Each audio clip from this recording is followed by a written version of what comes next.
Well, guys, I'm in the middle of a customer's radio on this lovely Columbus Day, Monday, day off work.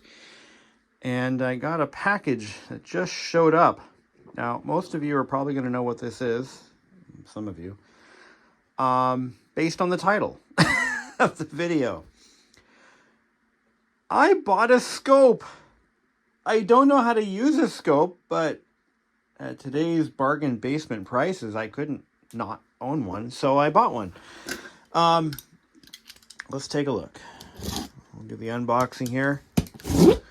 Again, I'm in the middle of a project, so my workbench is a little occupied. I'm doing caps on this CD player. Hopefully I can get that working. But, so I'll start off by saying I've been considering buying one for a while. And I was going to buy an older, just one of those older CRT units, like an old Tektronix or something. And I have used a scope before, but just in a very specific environment. It was a production line, and I was charged with actually testing diodes and then etching them with an acid solution to bring them into value. And we used oscilloscopes, but I didn't know how to set the damn thing up. I just knew how to read it, and that was it. And that was a long ass time ago. But as I get more and more into electronics these days, I decided it would be a smart move to actually own my own scope. Now, there's more. Okay. So what I bought, obviously there's 4 probes here, so I bought the 4 probe model. Certificate of calibration. Better save that. This particular series of scope, wow, this thing is built.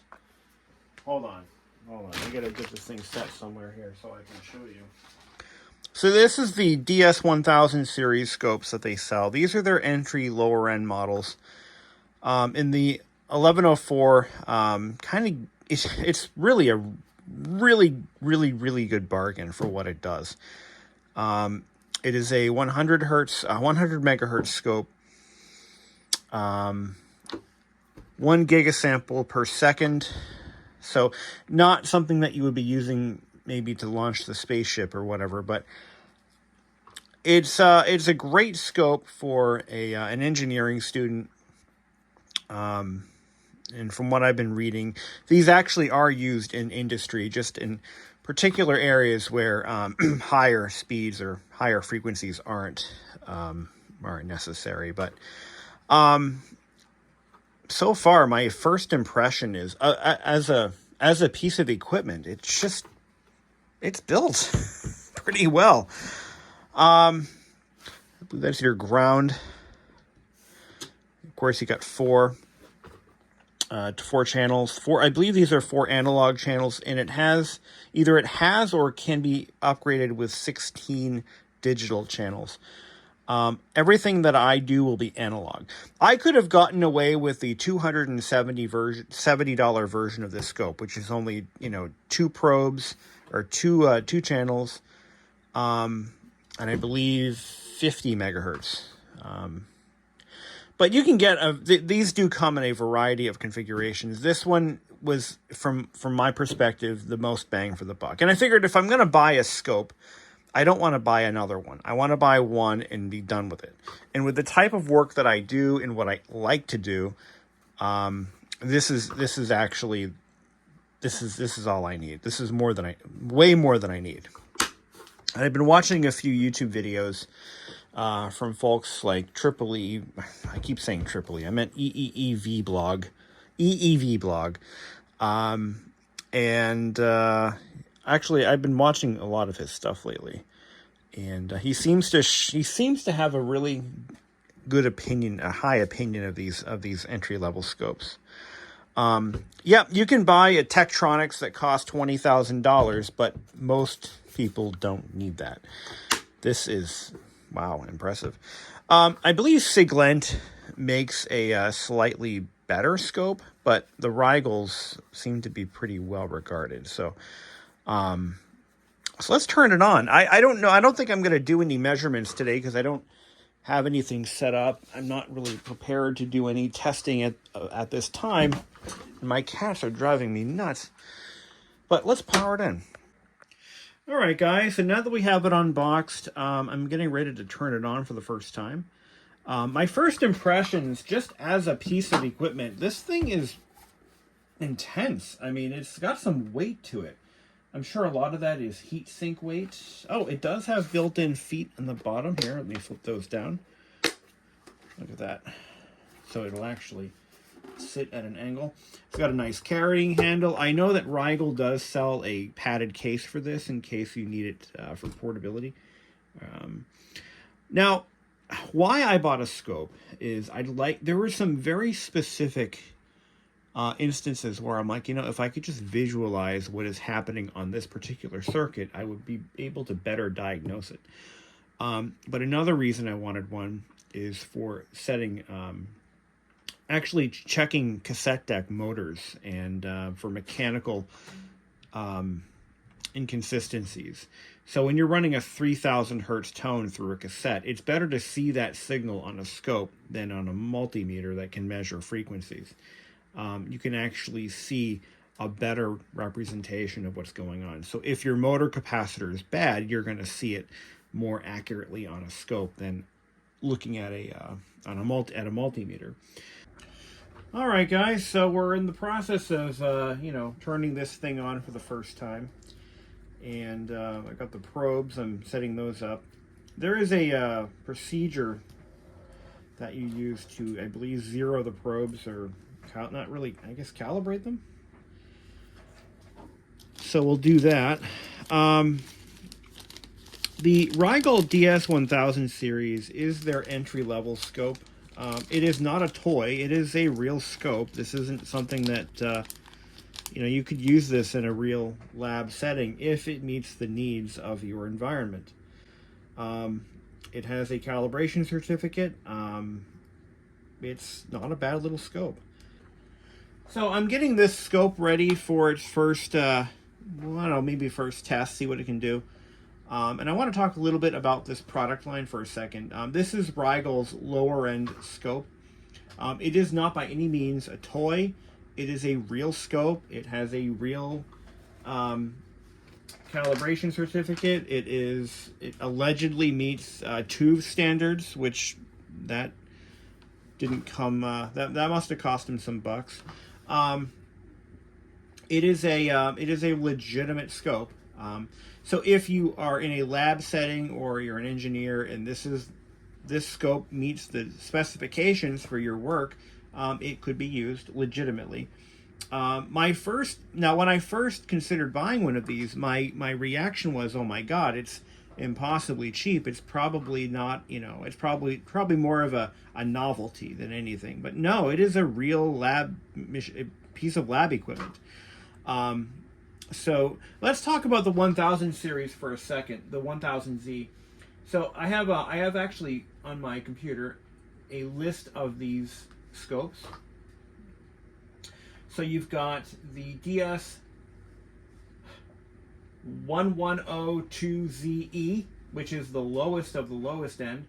That's a 2-channel analog scope. No digital channels available. Retails for $279. That was the one I was looking at buying initially, but I figured if I'm going to buy one of these and I'm going to spend a chunk of change and it's a tax write-off for my business because I'm buying it for the business, then I'm going to go a little bit higher than the lowest of the low. So I went to so the next one up is a DS1202ZE. It's a 200 megahertz version of the same scope for $299, so just a little bit more money. You bump down to the first 4-channel scope, the DS1054Z, at $315. And it's a 4-channel 50 megahertz. The DS1074Z Plus is a 70 megahertz, a little bit higher frequency than the one above. 4-channel analog. There is an option on this model to buy a set of digital probes to enable 16 digital channels. That scope retails for $414. For $450, you get the DS1104z Plus. That's the one I bought. And there's only 2 models above it. Same as the 1074Z. You can upgrade this to a digital scope if you buy the RPL 1116 probe set. So this adds a little bit more expandability, a little more functionality to the DS1104. DS1074ZS Plus is a 70 megahertz, and it includes a 2-channel wave generator, 4-channel, upgradable to digital with the RPL 1116 probe set. And then you've got the top dog at $595, the DS1104ZS Plus, 100 megahertz, 4 channels, 2-channel wave generator, and upgradable to 16-channel digital. Now you know the entire product line of the entry-level DS1100 series Z, or Z, as they say down in the south, down in Australia. That was a subtle reference to, double EV blog. Anyway, one of the things that it asks you to do is to initially calibrate these probes. I'm only going to hook up the first 2. Oh, I only hooked up 1. It's got these identifying rings here, so you can actually color code your probes. And I think I installed that correctly, because that's the only place those rings seem to fit. So we will use these fine quality. Look at that nice swivel. They swivel. That's nice, so that your cable won't get bunched up. You've got your ground pin right there. So what we need to do is 0. I don't know what these are for yet. I'm going to figure that out in a second. I hope they're so yeah, these are hook probes.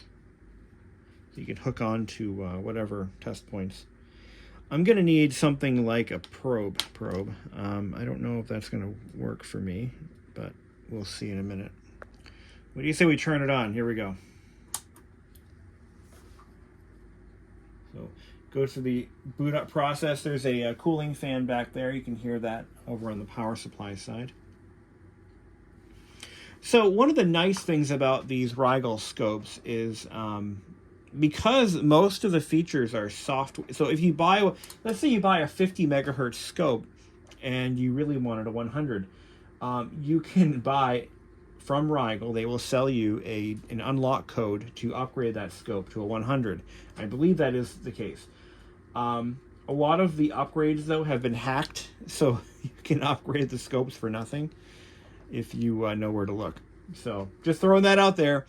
I read one blog post or forum post where somebody bought, I want to say it was I forget what version of this scope that they bought, but they unlocked it. You know, because they use the same shell for the entire line, except for this knockout plug for this bus connector. The lower end models don't have this, but I think this is for the digital upgrade. I'm not positive on that. I think that's what this is for, now that I think about it. I've done no research. I've done very little research, but what I was getting at is the overlays vary by version. So somebody unlocked a few features in their scope and a bunch of lights came on that weren't part of this overlay. So it was like a light coming on in the middle of nowhere. Thought I'd mention that.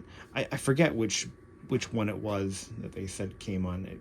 I'm not an engineer, so I don't like read these posts. I'm like, oh yeah, I get what you're saying.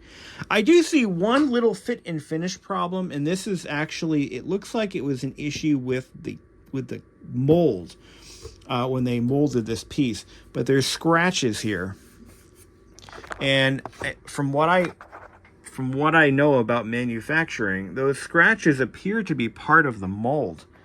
When they were dressing up the mold for the production run, they didn't finish it right. That's just a little minor cosmetic issue. It's not a big deal. I don't think this is something that happened on the production line specific to this unit, but the entire run would have this. It kind of stuck out at me at first. Like they didn't. like they just didn't really do a good job finishing that mold. But you know what?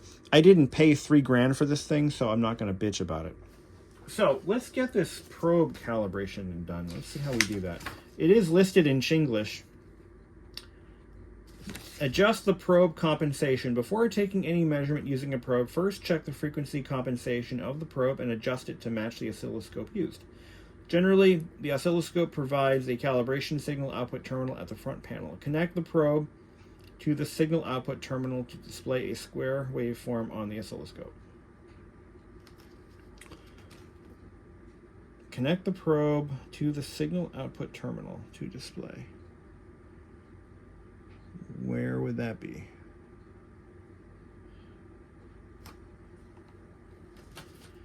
It's that I actually watched a video on how somebody did this. So forgive me, for I have sinned. Is that what I'm supposed to do? Connect it to ground? Hold on, I gotta look at this. Alright, so I found a video that accurately describes how to do this, and it turns out hook up the ground to the bottom one and the probe to the top one.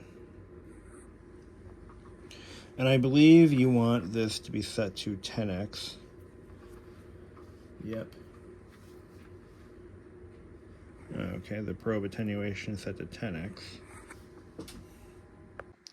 So I just got my my probes dialed in, so let's test them out real quick. Like I said, and I'm going into this almost completely blind because I've never really used a scope for the purposes that I'm going to be using this for, in theory. No owner's manual was included, so I'll have to download the PDF and I'm going to print it out and just have it on file. I prefer to read from PDFs myself. I get this little bit of a jitter on the probes. Of course, as you touch them and move them, you're going to get that. But let's go ahead and double check our calibration on channel 1. So, just to double check, make sure we're good. I think we're supposed to do the ground first. I don't know if it matters, but I had the colored rings in the wrong spot. So what we'll do is we'll shut off channel 2. I don't want to see that right now. And I'll go to, let's see. I believe the way I did this is I just hit auto. That just resets it. Oh, look at that. Perfect. Little bit of,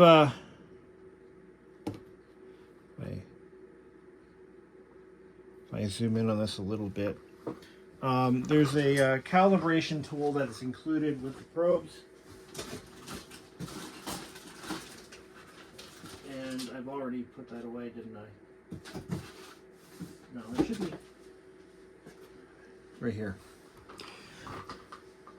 It took a little bit of doing, but I got it to finally display a stable pattern. There we go. So there's channel 1. There's a little bit of what I believe is called a decay going on over here, but I think that's normal. There's a couple of different tutorials on YouTube on how to properly calibrate these probes, so I suggest you watch those. I'm not going to make a how-to on this because I'm not qualified. So, yeah, at least I know my limitations. Press auto. That seems to work. Then I'm going to have to change the trigger to channel 2. But this is what's happening. It seems to be... yeah, it seems to be inconsistent.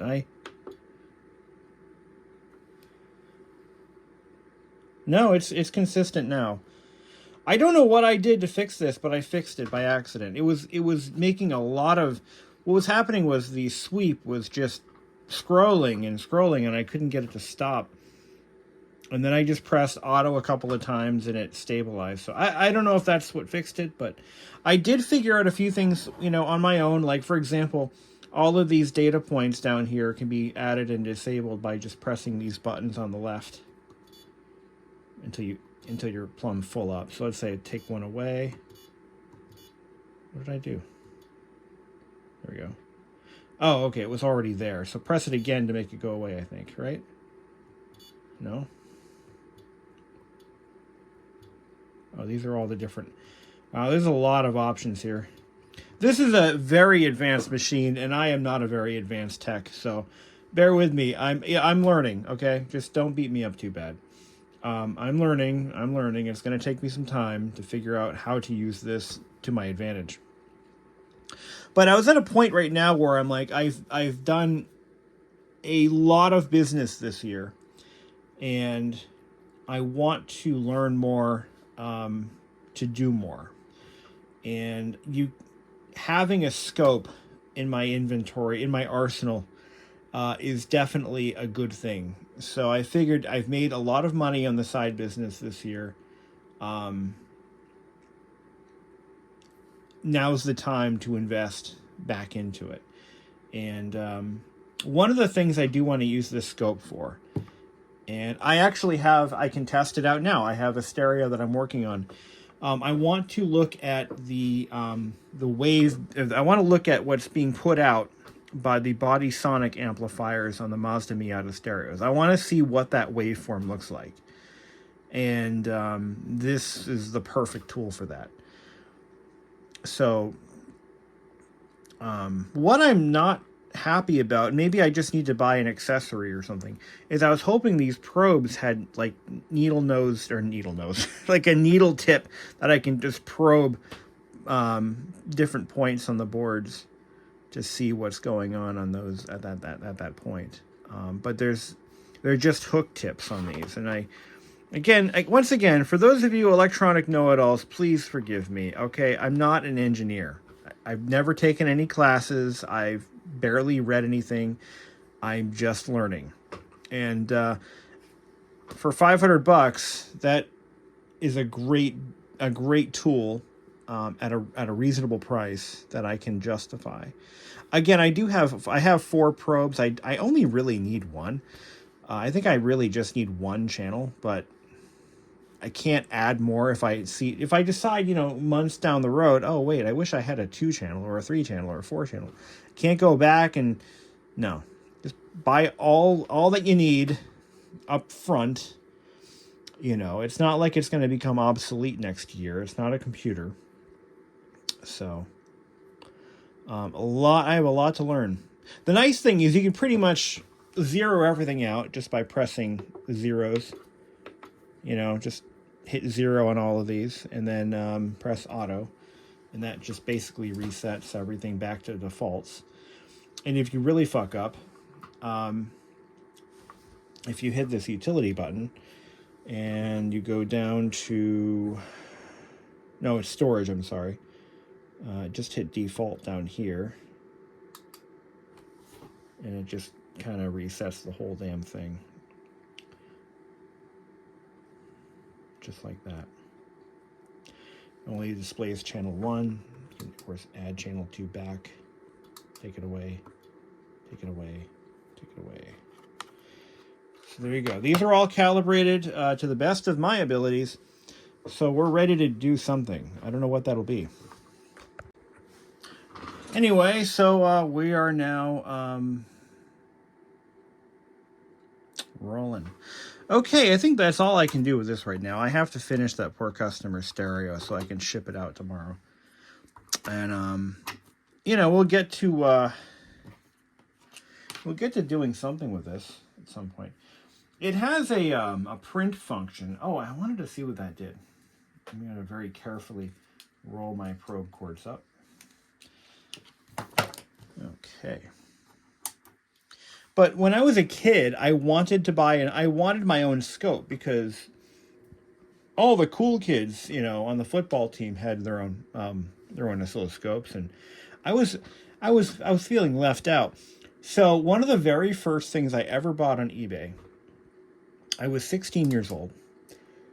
I was technically underage for an eBayer, One of the very first things I ever bought on eBay was a, I'm not sure if it was a Bell and Howell or a Heath kit. I think it was a Bell and Howell. It was a single channel scope from the 1960s. Let me try to look up a picture of this thing. So I've got a customer's radio here. This is for you 93 LE guys and gals. So I've serviced a bazillion of these radios, and I've never been able to really test the body sonic amplifiers. I've never heard anything back saying they do or do not work, but I have no way of testing them because I don't have the equipment in my house, such as a set of speakers that will actually handle what those things put out. But I've been always afraid to. I've been afraid to connect anything to them because I don't want to damage the units. So I finally invested in an oscilloscope so I can actually see what's happening with the body sonic amplifiers. I've never seen a bad capacitor in one of these body sonic amps, so I generally don't touch them. We just do the cosmetics and the lamps and everything. But now I can test them. So for the first time, let's take a look at what's going on with the body sonic. So the way I have this hooked up is I'm using the chassis ground, and I have one probe connected to left, one probe to the right. The blue probe is our right channel. The yellow probe is our left channel. Is that right? It's the other way around. Either way. Okay, so let's do some measurements. I've got one of my customer stereos sitting here. This is a fully restored Pioneer Miata radio. These were installed on the 93 limited edition cars. And I'm one of the only folks on planet Earth who restores these. And one of the things I haven't been able to do until now is actually visualize and see what's coming out of the body sonic amplifiers. So I'm going to start with a unit that's completely turned off. And we're going to hit auto, just reset everything here.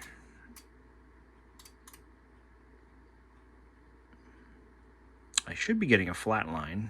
I'm not. I'm getting something out of these. Let's disconnect the probe. Yeah, must be some residual something coming out of these. Okay. So I'm going to start off by setting my data points that I want to track. So channel 1, I'll press channel 1. It's already selected. These are all in yellow, so we're on channel 1. And I want frequency. I want, let's see, we're in the horizontal menu right now. I want voltage average. Let's see, it's not already selected, so I need to do that. Where is it? It's not showing up here. Oh, I think voltage average is on the vertical menu, sorry. So we want voltage top and average. That's 3 data points.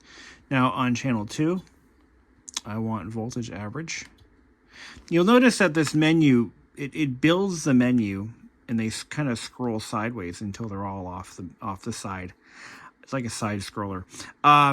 You can't remove things once you've added them, except for adding more stuff, which is strange. Voltage upper. So there we go. Got a nice range of stuff we're tracking here. Not sure why we're getting a waveform. I'm going to zoom out on the scale. Do the vertical scale. We'll zoom out a little bit on that. Now, it should show you what your scale is. I'm looking on the screen trying to figure out where, oh, here it is.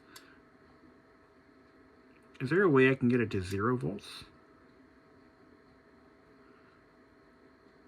No, okay, sorry.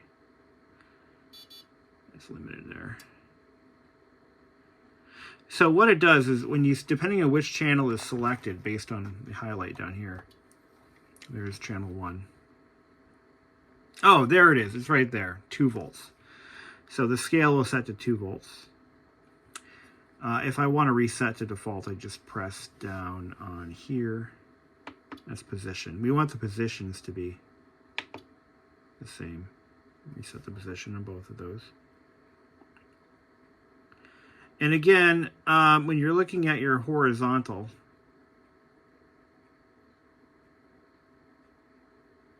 right there, milliseconds per sample, I think is how that works. Okay, so they're the same. I can also overlay these, by the way. If I just go to position, vertical position on channel, let's do channel 1. Move channel 1 down right on top of channel 2.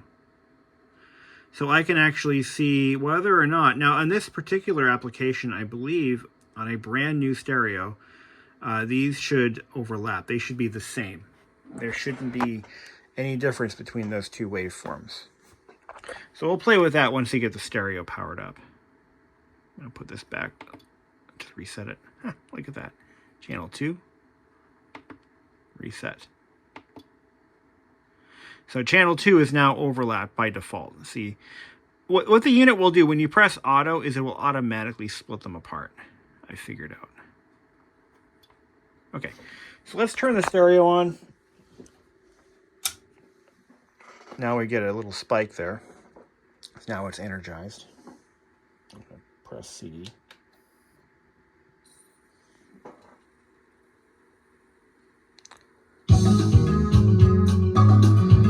Looks like channel 2 is not happy. I'm going to lower the scale vertically or increase it. There's something going on with channel 2.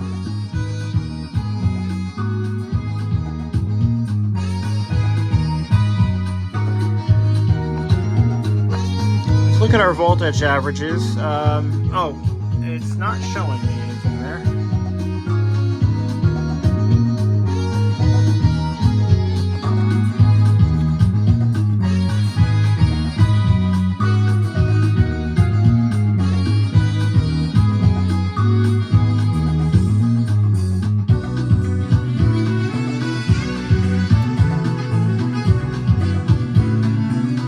We'll just lower the, there we go. They look almost the same though. There we go. But you can see there's some decay in channel 1, or 2. Now let's overlap them.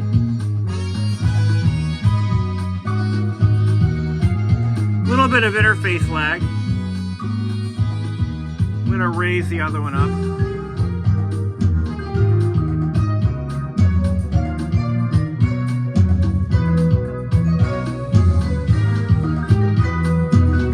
Interesting. Let's turn up the power on that one. So we've got full power going to it. That's the body sonic control down there.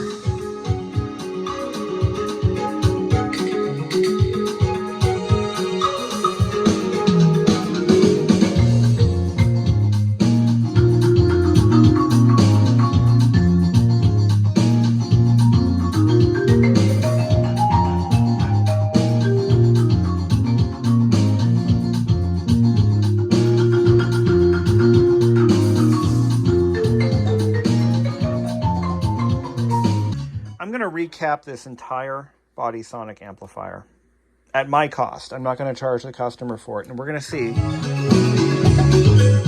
if those waveforms change for the better. That's enough. All right, so I'm going to recap this board. Shouldn't be too difficult. Hope I have enough caps. And we're going to see if it made a damn difference. Okay, I just did some we got the unit back together, recapped the body sonic unit, and I've been playing with this scope a little bit, and I learned a few things just by fucking around with it.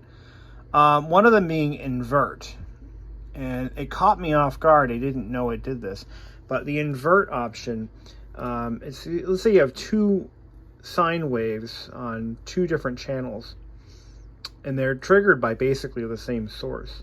Invert will reverse. It'll be given like a mirror image, like a lake with a, with a tree line behind it. Pressing invert allows you to do. Well, let's check this out. So I'm gonna hit CD. Now I did notice a huge improvement in the sine wave quality. So here we go.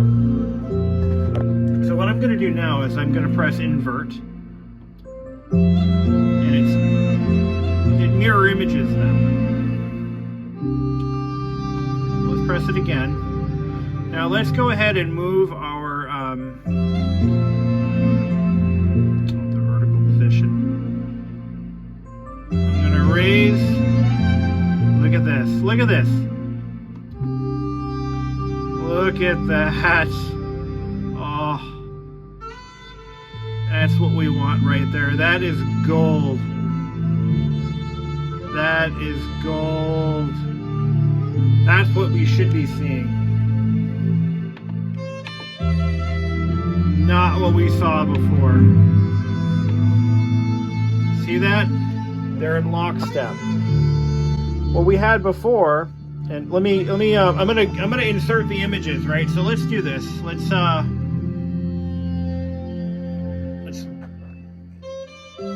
get a, come on, move it on.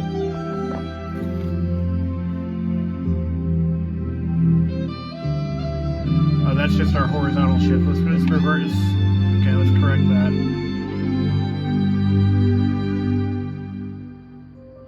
We'll move this guy down.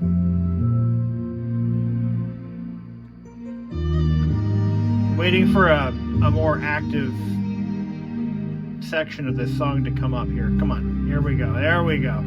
Listen, look at how they move exactly the same.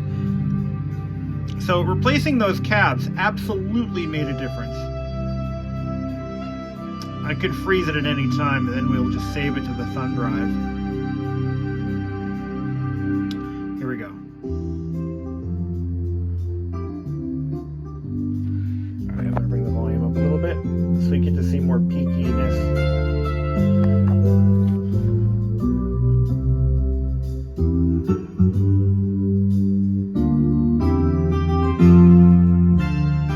That is beautiful. All right, let's stop it right there. That's good enough. Looks like Charlie Brown's. I'll print that to the thumb drive. Oh, there's a USB disc.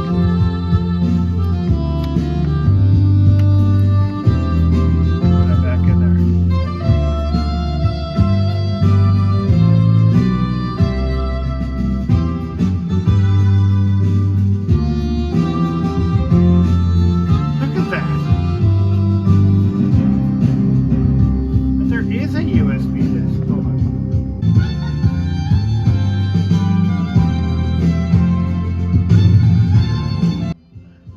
So it's not liking my USB drive for some reason. I'll have to try a different one.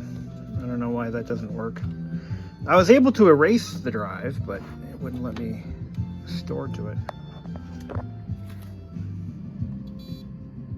No USB disk? I'll have to try a different one.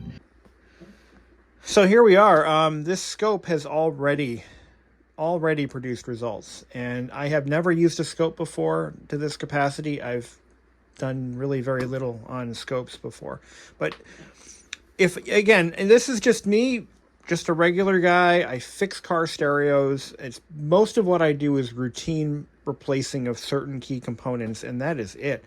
But with this scope, I have been able to improve the quality control of the product that I ship. Now, would I do this again on the next radio that comes down the line? Well, the amount of work it took to get it to this point, this body sonic amplifier anyway, I'm not sure I mean, based on what I'm charging, I think what I'm going to do is I'm going to test everyone that comes down the line, but I'm only going to recommend a recap if I see what I saw here just earlier today. That was a lot of signal loss, or not signal loss, but a very poor signal from one of those two channels. And, but it did require a little bit of cap replacement. So when I get a call from a customer who says, you know, I just want Bluetooth installed in my, I don't want anything else. I'm like, okay, what do you have for radio? And they say, oh, I've got a 91 Miata with an original stereo. This is why we recap these, because, well, according to the scope, the body sonic unit was indeed functional. But now it's going to be earth-shatteringly functional. It's going to work like it did when it was built. And that's the end result I'm looking for. Now, on my Panasonic radios, they get full cap jobs, no exceptions. I will no longer do Bluetooth mods on radios if they have not been recapped or if they do not agree to a recap.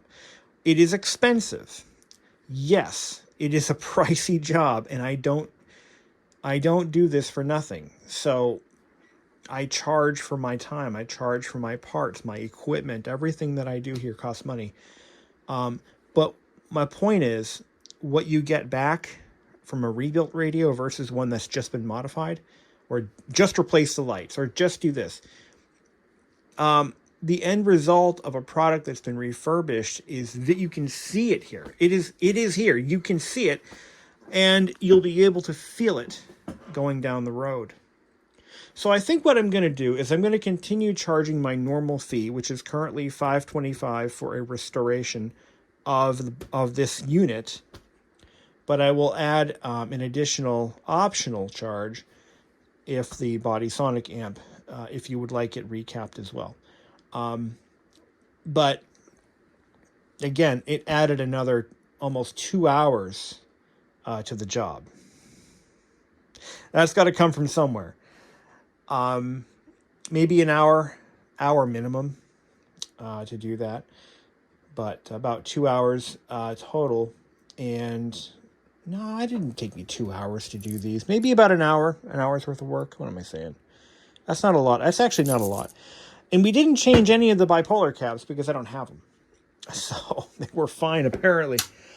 I'm happy with the results here. I think that, again, this scope, this is why I bought this scope, because it allows me to see things that I cannot hear and that I cannot otherwise visualize. Also, it has a lot of buttons, and I like buttons. I think buttons make for cool stuff. But I'm learning so much, though. In just doing this, I've learned so much about how this thing works and what it does and the various functions. It does a lot more than I need it to, but it was well worth the $500 I paid for it. And again, with four, now here's the cool thing. With 4 channels, I can visualize left, right, and the Body Sonic left. So I can correlate the waveform coming out of the Body Sonic with the left and right speakers. And even better, I can actually visualize, in a more precise way, the output from left to right.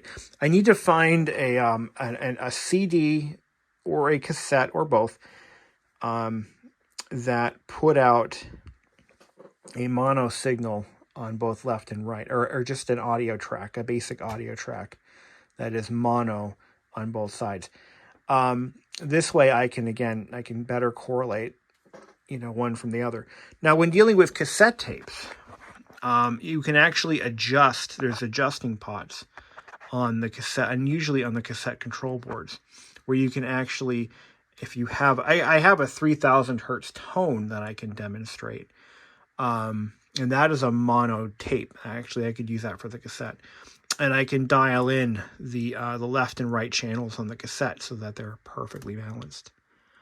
Very cool thing to have. If you're doing any electronics repair, consider getting a scope. But I can't say enough so far about the DS1104. I bought it. It was a planned purchase. I was just waiting and waiting and waiting until, you know, see how things go this year before I invest in something like this. But I'm glad I did. Thanks for watching. Have a great day.